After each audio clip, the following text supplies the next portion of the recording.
We are in the business of kicking candidates out of the race. May I say one thing about Ron Paul? I find it odd for me to be a Ron Paul supporter, but he lost to Michelle Bachmann by 9/10 of 1 percentage point in a straw poll that isn't supposed to pick winners, but is supposed to tell us which way the wind is blowing. That's as good as a win. So we had a tie for first. But where is he on the morning shows this morning?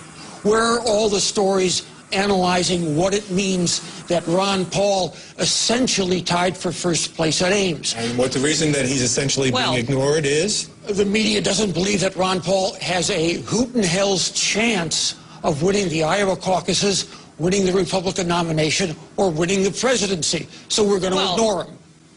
Go ahead, Stephanie. Yeah, I mean, I think that's, Howard, because that's the one thing Donald Trump has ever been right about, is that he's unelectable. I mean, I think, my favorite part of the debate Thursday night is that, Rick Santorum broke the golden rule of Republican debates, and that's pretending Ron Paul is invisible, So, I mean, I think you're right. There's more media attention than there is, this is going to have to do with the actual results. Well, just to remind people of the numbers here, this great victory won by Michelle Bachmann, and I'm not taking anything away from her. She got in late, and she's got a lot of momentum, but she got 4,823 votes. Ron Paul got a couple hundred less, as you say, Roger. Pawlenty with 2,293.